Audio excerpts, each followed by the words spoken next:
Pada pertemuan ini kita akan membahas tentang beberapa komponen. Kalau di pertemuan selanjutnya kalau di pertemuan sebelumnya kita membahas transistor sebagai switching dan relay, kontaktor, SSR dan lain sebagainya. Pada pertemuan ini kita akan membahas tiga komponen ini, thyristor yang kalau dikembangkan nanti ada SCR, triac, dan diac. Thyristor ini dari kata atau dari bahasa Yunani ya, yang artinya pintu.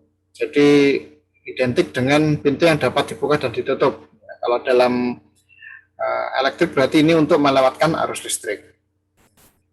Adapun komponen yang termasuk di dalam thyristor ada PUT, Programmable Unit Junction Transistor, UJT, Unit Junction Transistor, dan GTO, Gate On Off Switch, ya, termasuk foto SCR dan lain sebagainya. Nah, untuk komponen yang dari thyristor yang akan kita bahas nanti ada SCR, triac, dan diac. Struktur thyristor ini terdiri dari dua bagian utama, yaitu sebenarnya dia disusun dari transistor NPN dan PNP. Ya. Nah, untuk sebelum ke SCR kita bahas thyristor ya. Jadi ini ada komponen PN, PN ya. Kalau anoda kan hanya ada P dan N ya. Tapi kalau di thyristor ini ada dua pasang ya. Nah, terus walaupun bahannya sama, tapi untuk PN junction-nya ini lebih kompleks daripada transistor bipolar atau MOS. Nah, komponen thyristor ini lebih banyak digunakan untuk switch daripada untuk penguat arus atau tegangan sebagaimana transistor. Nah, ini untuk pembentuknya.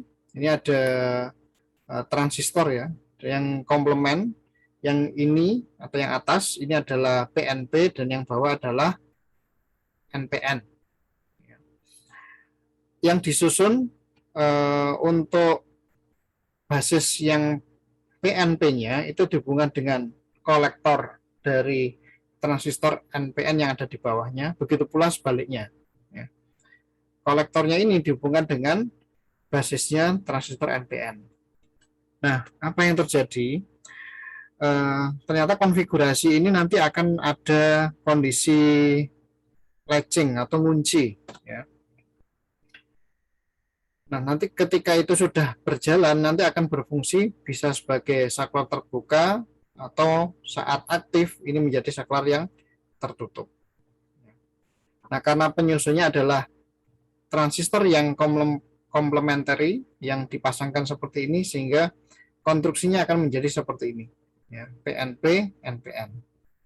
Nah, untuk simbolnya untuk thyristor itu seperti ini, anoda dan katoda.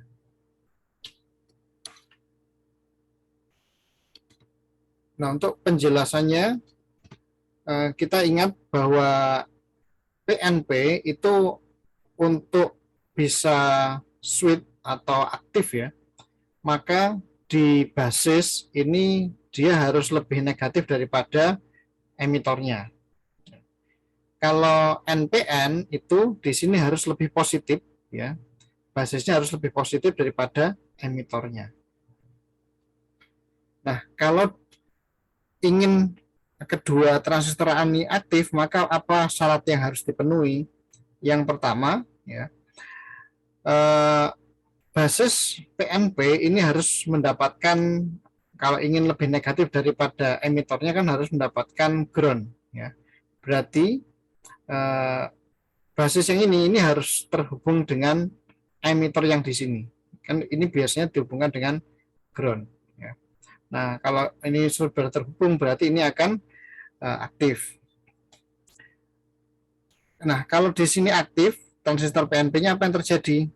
Tegangan plus atau tegangan positif yang ada di sini akan mengalir melalui emitor terus keluar di kolektor.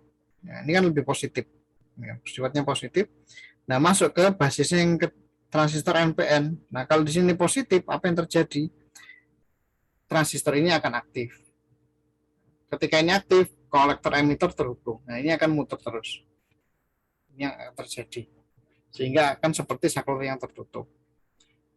Tapi dalam kondisi awal, ini tidak bisa berjalan. Ya, tidak bisa aktif karena tidak ada trigger. Nah, bisanya adalah diberi tegangan yang melebihi VDO-nya. Oke. Nah, kita jelaskan lebih detail ya. Jadi struktur tiristor terdiri dari dua transistor PNP dan NPN.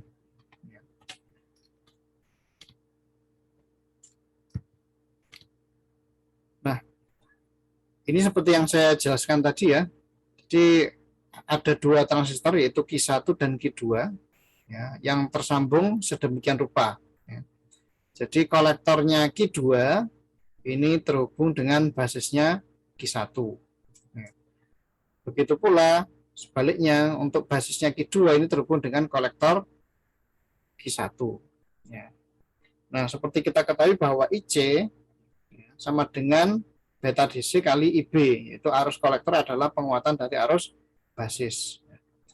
Jika ada arus IB yang mengalir pada basis transistor 2, yang di sini ya, maka arus kolektor ini merupakan arus IB pada Q1, ya, sehingga akan muncul penguatan ya, pada arus kolektor transistor Q1. Jadi ini akan aktif. Ya. Nah, arus kolektor dari Q1 ini adalah arus basis bagi Q2. Jadi yang keluar dari sini tadi, ya, ini akan masuk ke basisnya Q2. Nah, sehingga ini akan makin lama, ya, makin ke tengah, sehingga di semakin lama ini akan tersambung ya. Jadi hanya tertinggal lapisan P dan N di bagian luar. Jadi P dan N saja. Karena ini akan tersambung secara terus-menerus. Ya. Nah, keadaan ini tercapai, ya, maka ini akan dalam kondisi on. Jadi seperti dioda biasa. Nah, kalau tiristor ini kita beri beban lampu DC dan diberi tegangan mulai dari 0 sampai tegangan tertentu. Jadi di bagian sini kita beri tegangan variabel ya. Maka awalnya ini akan padam ya. Jadi belum bisa konduksi karena lapisan NP-nya masih mendapatkan reverse ya. Jadi masih belum melewati VD-nya. Ini kondisi off. Nah, ketika dinaikkan terus tegangannya sampai melewati tegangan reverse tertentu, ya, maka sambungan NP-nya ini akan jenuh, ya, atau yang disebut dengan tegangan breakdown, ya, atau disebut juga tegangan breakover, ya. Nah, ketika ini sudah terlewati, maka akan ada arus yang tadi di sambungan P dan N-nya ini, ya. Nah, ketika sudah melewati tegangan itu, maka ini akan mengalir terus-menerus. Walaupun di sini dikecilkan, PN-nya ini akan tersambung. Oke, itu tadi yang di restore. Ya. Yang kedua, ya, tapi di situ ada kelemahannya adik-adik ya. Jadi supaya bisa konduksi itu harus diberi tegangan yang cukup besar, yang melewati V breakover-nya. Ya. Sehingga kondisi ini awalnya masih oke ya, tapi ketika digunakan untuk kontrol ini ada masalah ya. Jadi kita untuk aktivasinya itu harus melewati tegangan yang besar sehingga tidak cocok untuk kontrol. Maka berikutnya dikembangkan ya, dikembangkan menjadi SCR, Silicon Control Rectifier. Di sini ditambahkan satu pin out yaitu gate ya, gate di bagian P-nya ya, bagian P-nya. Nah, kalau perjelas lagi gambarnya, ini konstruksinya masih sama seperti tiristor, hanya saja di sini ditambahkan gate ya. Jadi nanti di sini ada IGT, jadi di posisi ini yang mana polaritasnya adalah positif. Ya, karena di sini yang diaktifasi pertama adalah transistor NPN atau Q2. Nah, dengan memberi arus IG yang semakin besar, ya, maka ini akan menurunkan V breakover, ya, di mana ini adalah tegangan minimum yang diperlukan ACR untuk menjadi on. Jadi triggernya, kalau yang sebelumnya triggernya besar harus melewati breakover, kalau ini kita bisa memberikan tegangan yang cukup kecil dan ini sudah bisa mengaktifkan ACR. Nah, ketika ini sudah aktif atau sudah tersambung, ini bisa ditinggal adik-adik. IGT ini atau IGT-nya ini bisa kita lepas dan ini akan terus terkonduksi. Nah, kalau digambarkan dalam grafik ya, jadi ini adalah grafik arus, terus yang ini adalah untuk tegangan forwardnya atau IGT-nya. Ya. Kalau tanpa menggunakan trigger itu kita harus memberikan tegangan ya hingga V breakover, baru dia bisa mengalirkan arus yang sedemikian besar. Ya. Ini. Tapi kalau kita menggunakan IG, ya, kita cukup memberikan tegangan di gate atau yang disebut dengan VB1 atau VB2, ya, nilainya ini bisa kecil atau besar, yang jelas lebih kecil daripada VBO. Ini sudah langsung bisa terkonduksi, artinya bisa mengalirkan arus yang sekian ampere. Nah, ketika di sini IG-nya dilepas, ya IG-nya dilepas kan berarti VB-nya tidak ada ya, atau kembali mendekati 0 ya, tapi tidak sampai 0 ya. Maka ini akan on. Ya, ini akan on sampai satunya dilepas. Ya. Atau nanti ada beberapa teknik untuk mematikan SCR. Ya. Nah, ketika sekali on, ini akan on selamanya, walaupun gate-nya dilepas. Ya. Nah, satu-satunya cara untuk membuat ini off kembali adalah arus pada anoda katoda itu diturunkan hingga di bawahnya E-holding. Bisa dalam di arusnya dikecilkan, misalkan di situ menggunakan variabel adaptor ya, atau dilepas catunya, itu kan sama dengan menurunkan arus ya. Nah, maka dia akan off atau dibalik polaritasnya. Oke. Nah, di sini salah satu parameter yang penting dari SCR yaitu VGT ya. Ini yang menyebabkan SCR menjadi on. Nah, ini contoh aja sebuah SCR ya. Kita untuk contoh ini kita akan mendemokan. Kebetulan sudah saya siapkan untuk ininya ya, untuk demonya. Nah, di layar saya ini ada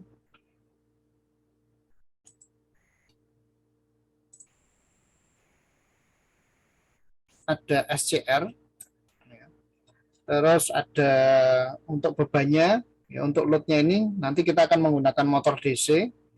Untuk VSS-nya sumbernya menggunakan power bank 5 volt. Terus ini ada R untuk triggernya. Nah, nanti akan kita rangkai seperti ini, terus kita demokan apakah benar bahwa setelah kita berikan trigger, maka SCR ini akan terus konduksi atau bisa mengalirkan arus.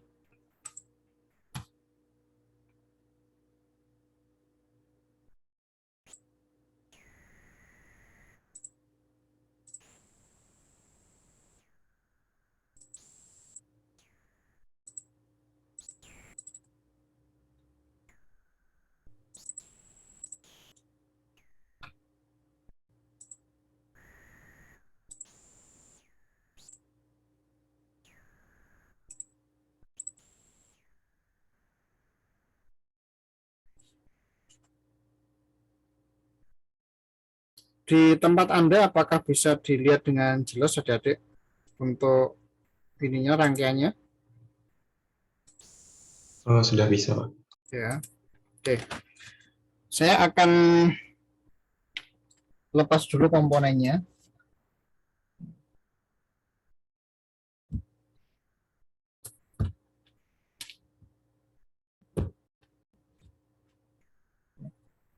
Komponen yang pertama yang kita gunakan adalah ini adalah salah satu contoh SCR.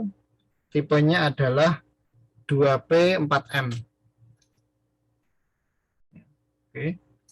Terus untuk pin out-nya yang ini katoda, terus yang tengah ini anoda, terus yang kanan sendiri adalah gate-nya.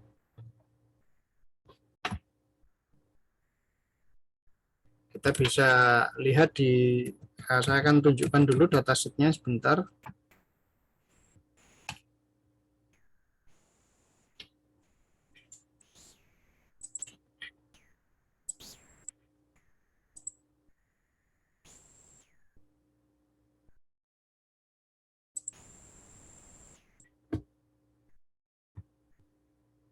Oke. Ini ya, jadi yang pin 1 adalah katode, berarti ini kalau diode berarti yang outputnya ya. Terus anodenya di tengah, gate-nya yang sebelah kanan.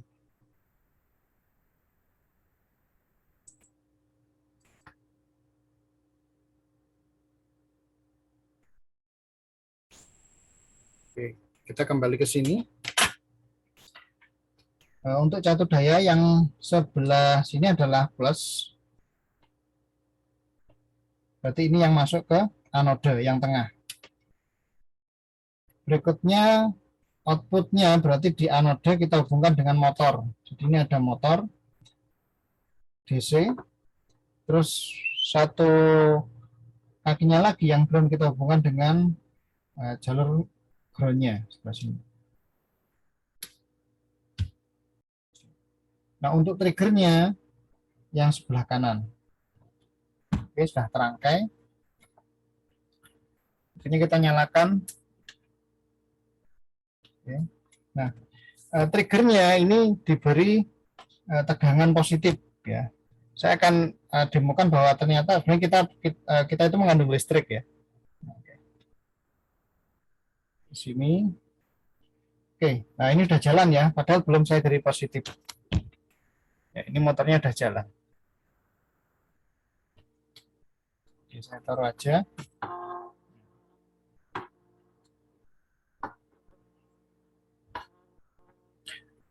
Oke.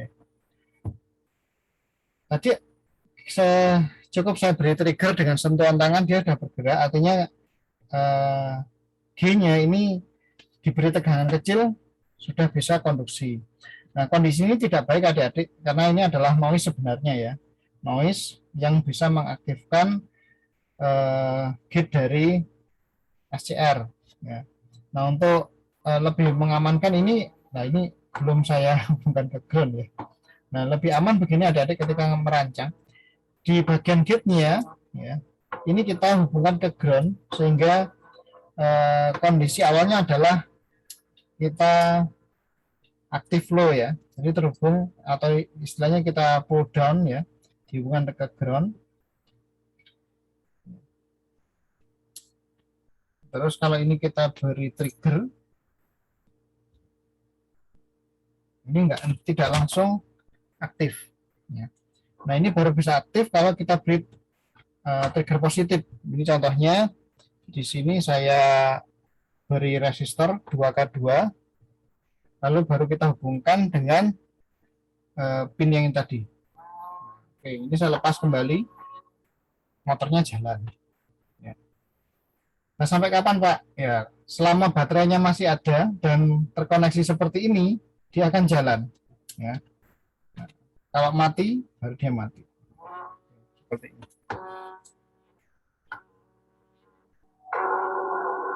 Nah, pemberian trigger yang kedua ini tidak berpengaruh adik-adik ya, karena di dalam SCR-nya itu sudah latching atau ngunci, jadi sudah jalan terus. Oke. Nah, kondisi ini baru bisa kita matikan ini kalau ini kita matikan catunya. Kita nyalakan lagi catunya, dia tetap tidak bergerak selagi belum ada trigger. Oke, semoga demo kecil ini bisa membuktikan bahwa seperti itu cara kerja atau prinsip kerja dari SCR. Oke, kita kembali ke materi.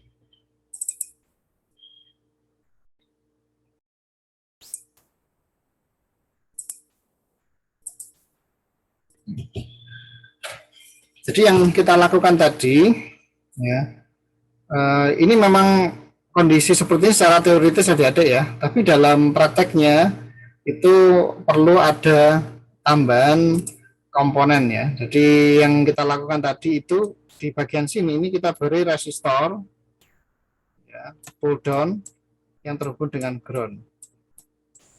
Nah, seperti ini. Tujuannya apa? Nah, karena gate ini sangat peka, diberi tegangan kecil yang 0,7 dan arus 10 mA, dia sudah bisa konduksi atau sudah bisa men-trigger SCR ini. Ya, makanya harus kita hubungkan ke ground supaya ketika tidak ada V gate di sini, ya, misalkan ada noise ya, contohnya tadi listrik yang mengalir dari jari saya atau mungkin dari sinyal lain ya, itu dia tidak terkonduksi duluan ya. Jadi harus benar-benar ketika konduksi yang sebenarnya misalkan berawal dari kontrol mikrokontroller atau PLC atau yang lain baru dia konduksi. Oke.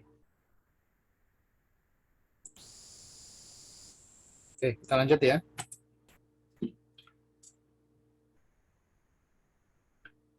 Nah, di selain dengan menggunakan trigger positif ya, seperti tadi itu trigger DC ya, positif. Untuk SCR itu juga bisa untuk tegangan AC ya. Karena dalam prakteknya sebenarnya SCR ini lebih banyak digunakan di switching untuk beban-beban AC seperti motor atau yang lainnya ya. Nah, kalau di beban-beban seperti motor, kalau kita menggunakan SCR itu adalah salah satu keuntungannya kita bisa mengatur sudut penyalaan ya. Yang mana nanti ini akan berpengaruh pada tegangan keluaran eh,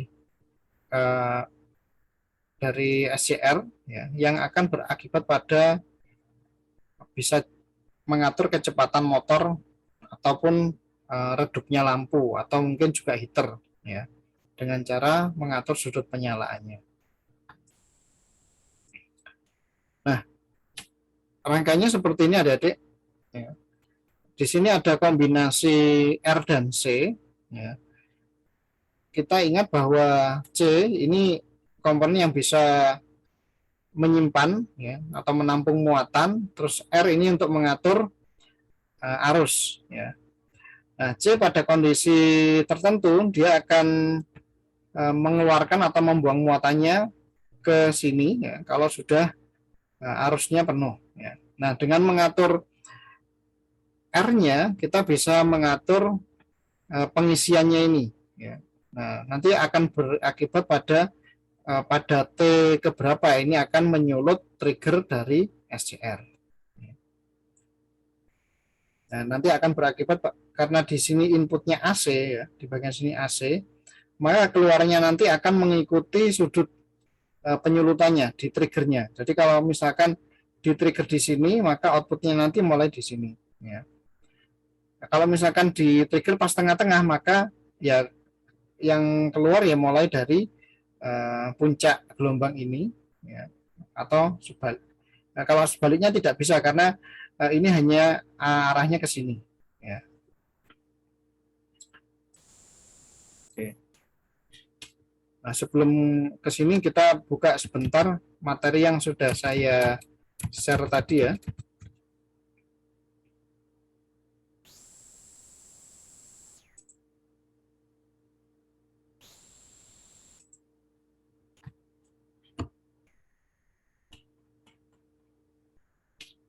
Yang ini tadi sudah terjelaskan di PPT ya. Terus ini untuk yang feedback regeneratif tadi ya, itu persamaannya diturunkan dari ini. Nah, ada beberapa mekanisme untuk menjalankan tiristor ya. Yang pertama adalah tegangan antara kolektor dan emitor ini diperbesar sampai melewati V breakdown-nya. Terus yang kedua, perubahan tegangan PN, ya. Terus suhu. Tapi ini jarang sekali ya, jarang sekali kita lakukan. Tapi ini adalah kondisi yang bisa membuat tiristor bekerja. Ya. Kita menggunakan mekanisme transistor, yaitu diberikan tegangan pada gate-nya. Dan satu lagi pada like activated SCR, ini bisa diaktifasi dengan menggunakan cahaya. Nah, untuk karakteristiknya juga sudah kita jelaskan tadi ya. Arus IA-nya akan mengalir kalau ada IG tertentu sesuai dengan datasheet atau melewati V breakover.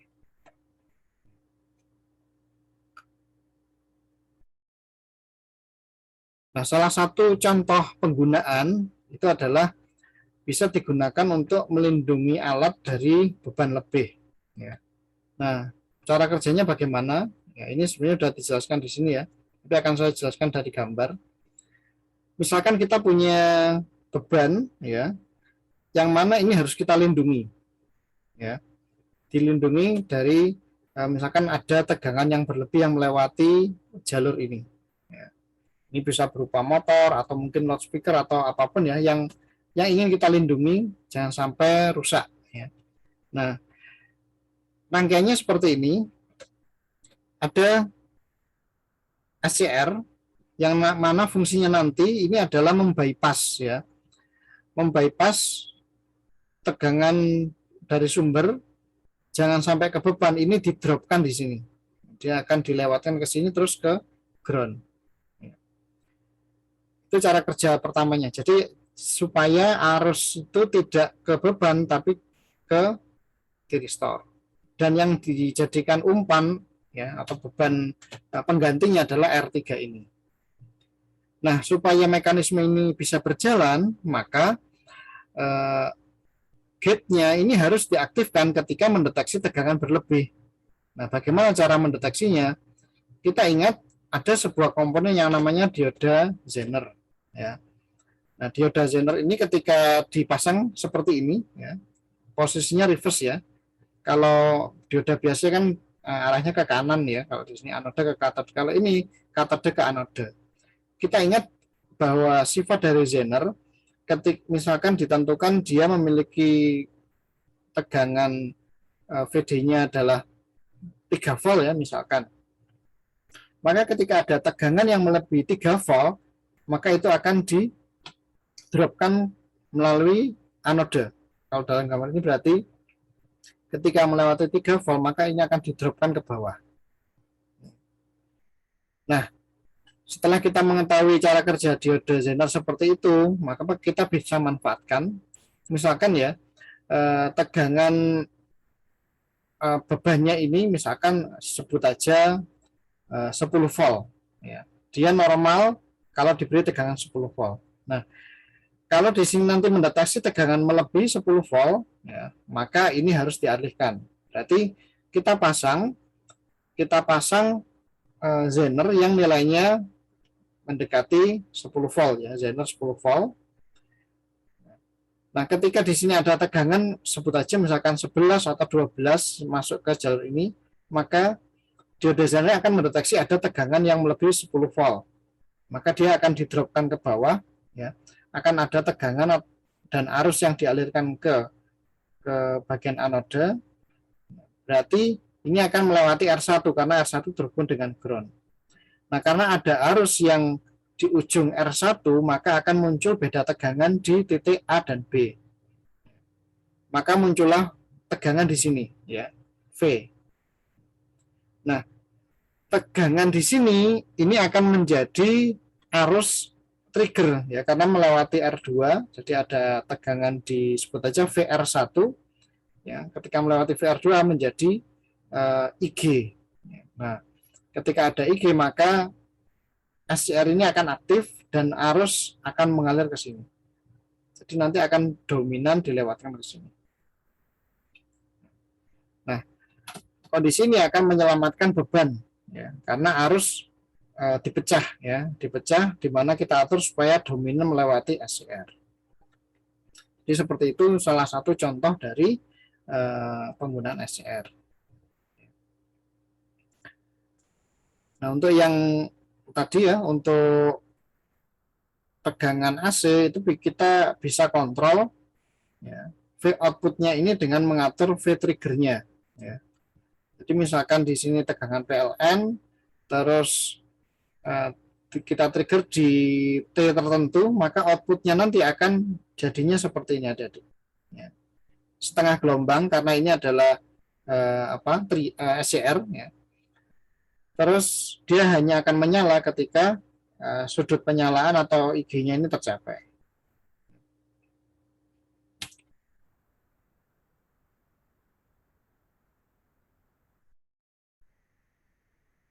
Nah, kalau tadi kan setengah gelombang ya, kita supaya menghasilkan output yang gelombang penuh seperti ini ya, seperti mendekati gelombang DC, maka kita perlu tambahkan SCR yang kedua. Jadi kalau kita menggunakan trafo yang CT, center tap, maka ketika siklus positif, SCR1 yang akan aktif, maka ini keluar di sini. Ketika siklus negatif, kebalikannya di pin yang ini akan positif, ya, maka SCR2 yang akan mengalirkan. Jadilah seperti ini. Tapi tentunya jangan lupa bahwa aktifnya ini tergantung dari triggernya.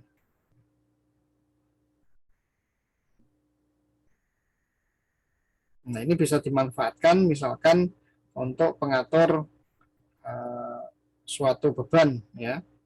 Di sini diberikan feedback ya, nanti akan mengatur SCR-nya atau thyristornya sehingga akan mempengaruhi kerja dari DC motor ya, sesuai dengan setting yang kita tentukan sebelumnya.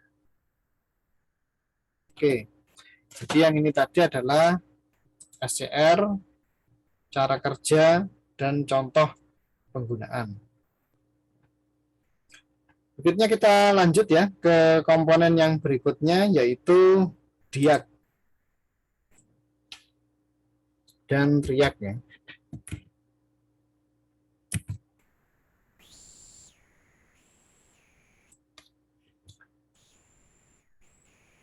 Nah, tadi di SCR itu ada satu kelemahan ya. Jadi dia hanya bisa mengalirkan arus dari salah satu puncak atau lembah dari sumbernya ya, dari sumber AC.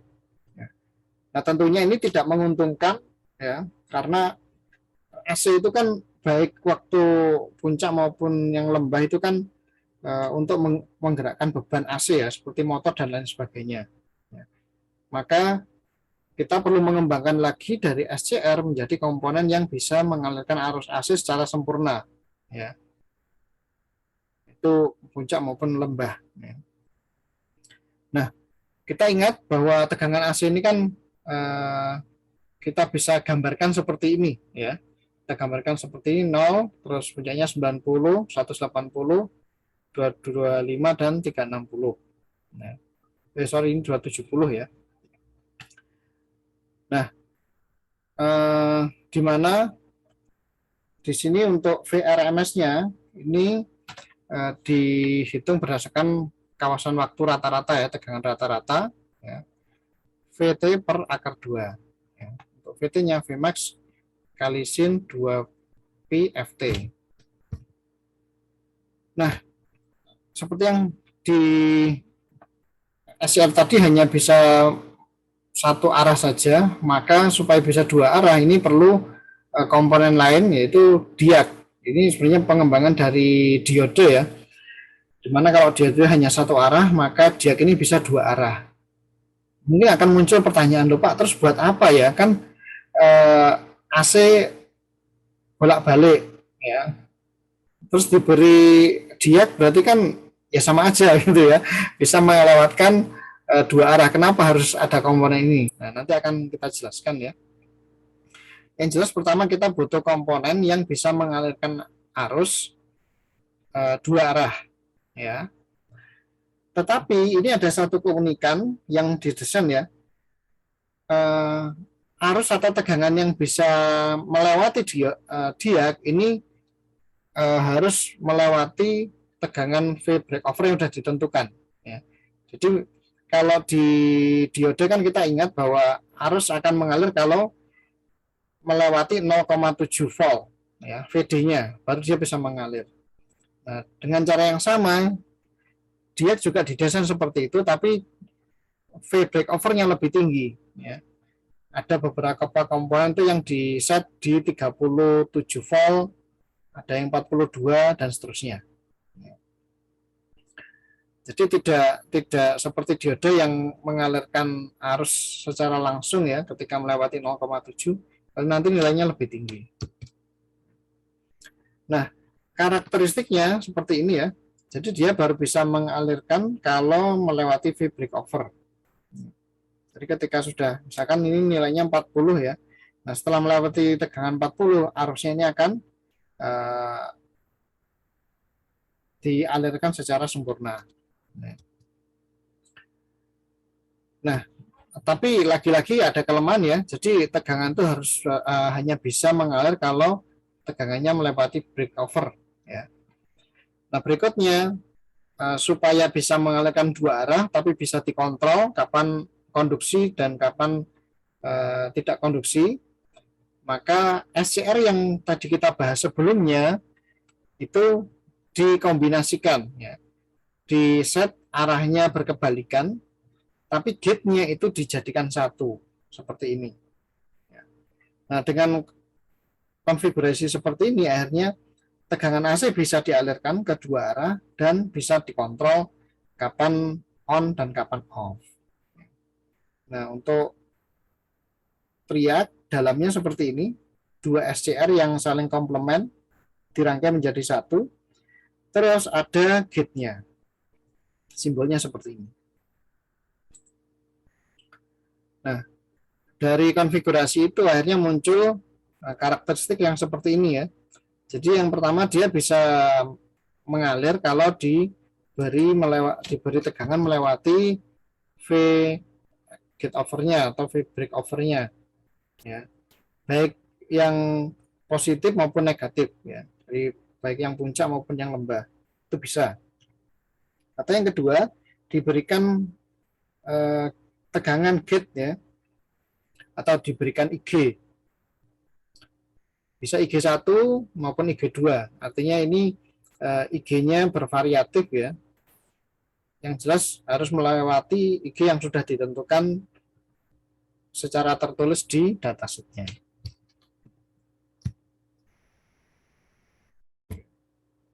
Nah, dalam prakteknya triad itu dia tidak bisa berdiri sendiri ya, langsung digunakan seperti sebelumnya ya. Kalau tadi kan kita mendemokan SCR dengan motor ya. Tapi kalau untuk triad ini karena digunakan untuk tegangan AC yang relatif besar ya, dan arusnya juga besar. Nah, ini tidak bisa sembarangan langsung dihubungkan dengan sebut aja tadi resistor atau diberi trigger dari luar ya. Karena kita tahu bahwa trigger yang kita demokan tadi kan sensitif sekali ya, kecil, tegangan kecil atau noise kecil sudah bisa mengaktifkan. Ya, maka diberi pembatas ya. Jadi ini baru bisa konduksi kalau melewati tegangan diag ya. Nah, kalau di demo yang tadi kan kita menggunakan resistor untuk voldonya, kalau di sini kita menggunakan diag ya. Nah, ini adalah salah satu contoh aplikasinya ya untuk dimmer. Kalau Anda ingat atau Anda pernah tahu ada lampu yang bisa redup maupun terang ya dengan menggunakan knob ya, potensiometer. Nah, ini sebenarnya rangkaiannya seperti ini adik-adik. Ya. Yang terhubung ke beban itu dihubungkan dengan gate 1 ya, dengan biasanya diberi lambang M1 ya dan M2. Terus yang bagian gate-nya ini disambungkan dengan diag. Nah, untuk mengatur pewaktuannya ya, itu kita menggunakan potensio dan kapasitor. Ada juga komponen yang sudah langsung di dalamnya ya, di dalamnya sudah ada diagnya. Ya. Jadi internally trigger triad ya, sudah ada di dalamnya. Jadi kita nggak perlu komponen di luar ya, seperti ini.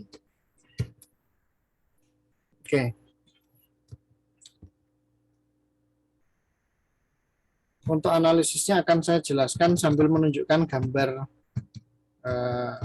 di sini ya. Nah, ketika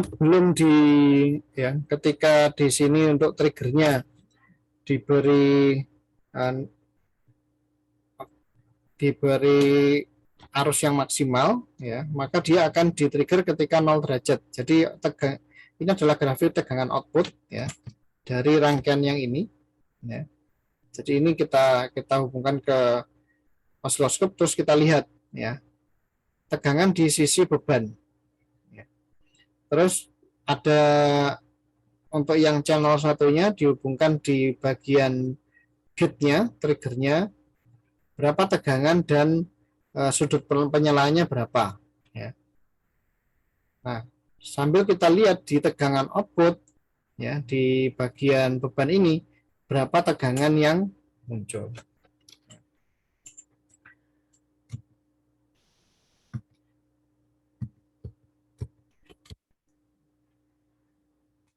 Nah, dari rangkaian tersebut ya, kalau kita lihat ada sumber AC 220 volt dengan frekuensi 50 Hz, ini akan melewati resistor variabel ya untuk pengaturan amplitude dan dari tegangan sinusoidalnya yang mampu memicu prategangan IT triad ya. Sedangkan kapasitor C-nya ini akan menyebabkan pergeseran fasa antara prategangan dengan tegangan sumber VI ya. Nah, pergeseran fasa tersebut terjadi karena adanya delay ya, adanya delay pengisian dan pengosongan kapasitor. Di waktu pengisian dan pengosongan ya, ini kan dipengaruhi oleh nilai VR-nya. Mungkin lebih live-nya saya akan demokan dari simulator ya.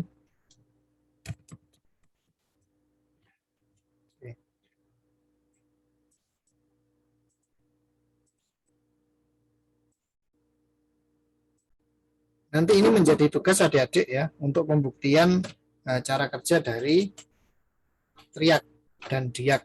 Ya. Ini rangkaian dimmer yang tadi kita bahas ya. Untuk lebih jelasnya, oke saya proses gini ya. Ini ada sumber tegangan AC. Jadi saya beri 110 ya. Terus di sini ada resistor variabel dihubungkan dengan C. Jadi nanti yang digunakan untuk pewaktuan ya, pewaktuan karena di sini ada sifat R membatasi arus, terus ini C-nya untuk menyimpan muatan ya. Kalau ini nilai R-nya sangat besar ya, maka arus yang mengalir ke C-nya ini akan kecil ya. Nah, kalau kecil ini nanti berakibat adalah ketika pengisian hingga mencapai penuh itu butuh waktu yang lebih lama ya. Nah, semakin R-nya semakin kecil, nanti ini pengisian semakin cepat. Nah, ketika sudah penuh, ada siklus pengosongan, ini akan dialirkan ke diagnya di sini. Oke, ini saya menggunakan EWB ya, Electronic Workbench. Ini cukup ringan ya, karena program lama ya, tapi masih cukup handal untuk simulasi. Nah, di sini kita bisa atur. Di sini ada R 5 kilo, terus di sini ada lambang R besar. Ya, artinya kalau kita pencet keyboard kita R, ya, ini nanti akan berpengaruh untuk merubah nilai R-nya. Ya, kita bisa lihat ya. Ini kalau R besar, ya, ini akan menaikkan nilai resistornya. Ya. Kalau kita pencet R kecil, ya, nah, ini akan menurunkan nilainya. Kalau 100% berarti nilainya 5 kilo, gitu ya. Terus kalau semakin kecil berarti nilainya mendekati 0. Oke. Kita lihat di titik input, terus di triggernya sama di bebannya. Ya. Oke ya, kita demokan, kita pencet simulatornya. Nah, ini tampak ya, ini resistornya saya kecilkan dulu ya. Berarti pengisinya sangat cepat. Ya.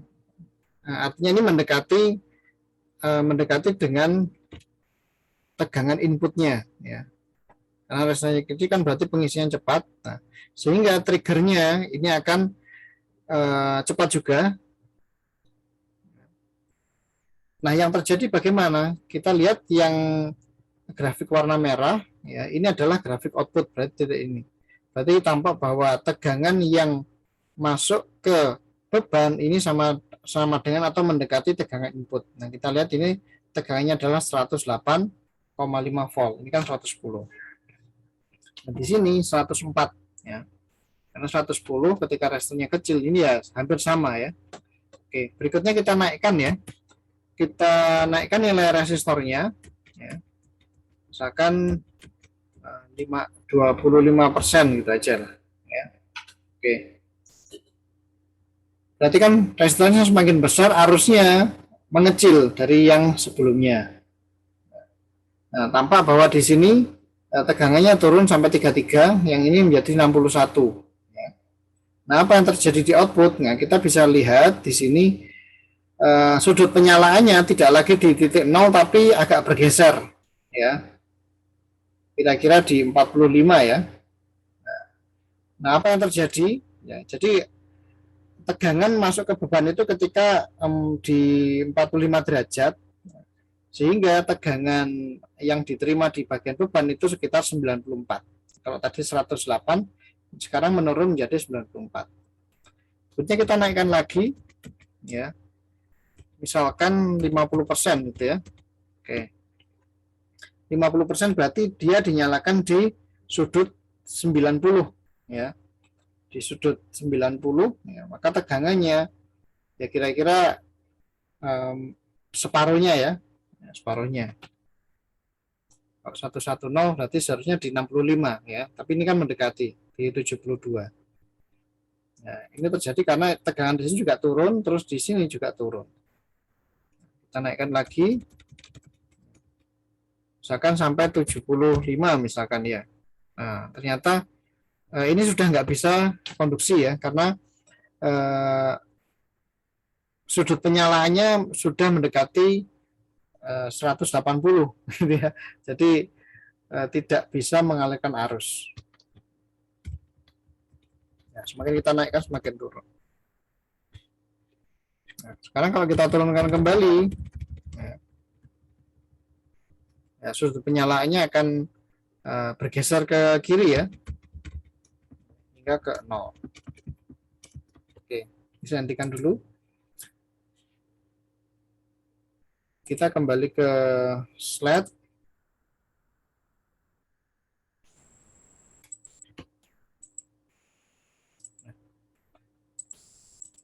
Dari simulasi ini tadi kita dapatkan ya, kalau kita menggunakan, tadi kan kita menggunakan oscilloscope simulator ya, tegangan keluarnya seperti itu ya. Kalau kita menggunakan oscilloscope yang analog, kita dapatkan gambar seperti ini. Ya. Ketika sudut penyalanya 0, outputnya seperti ini, gelombangnya ya, mendekati gelombang input.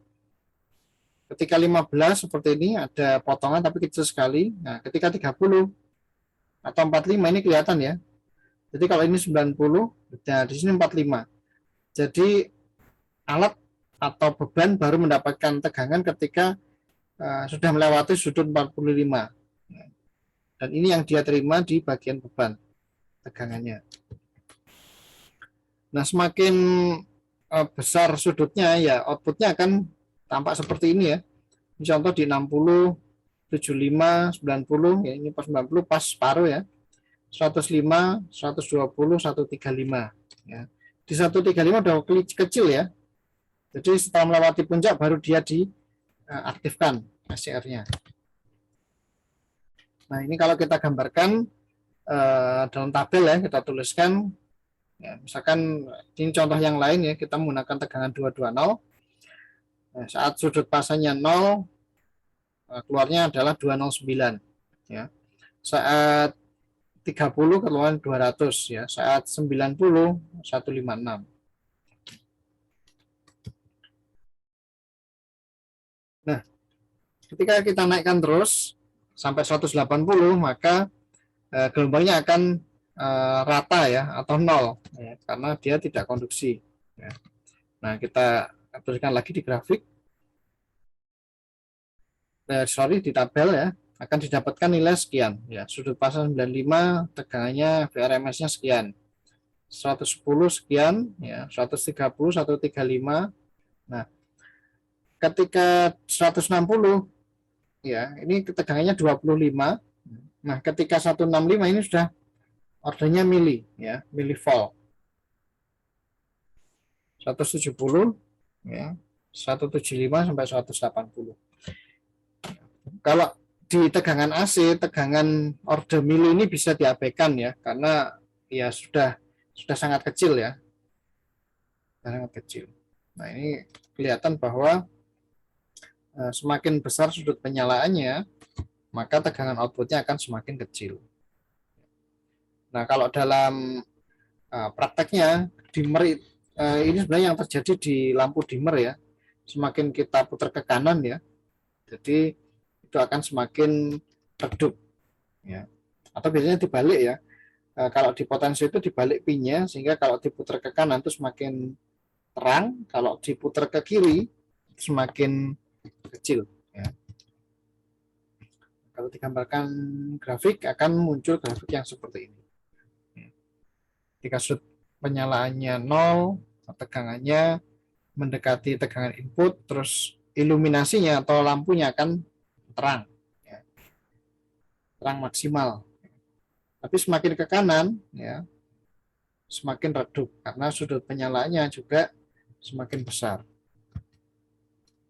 Oke, jadi tadi adik-adik penjelasan atau ringkasan dari materi yang saya kirim tadi ya. Nah, ini untuk tugas ya. Anda cari artikel ya, Anda cari artikel yang ada rangkaian teriaknya.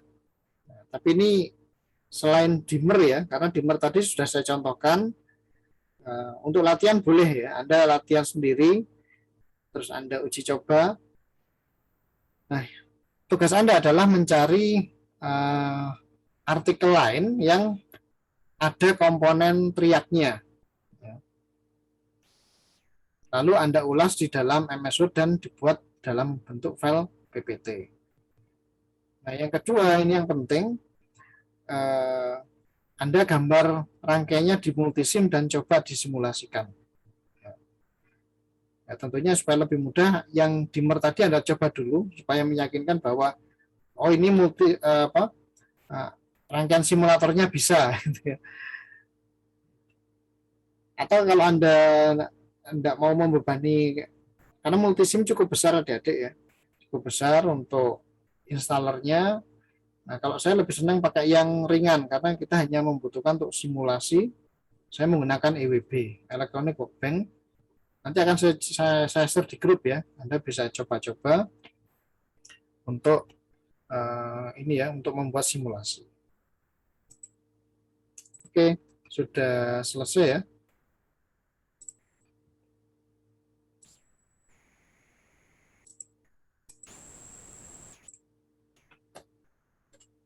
Ya, itu tadi penjelasan tentang SCR, teriak dan diak ya. Semoga ini bisa Anda pahami, terus Anda coba di dalam praktek ya.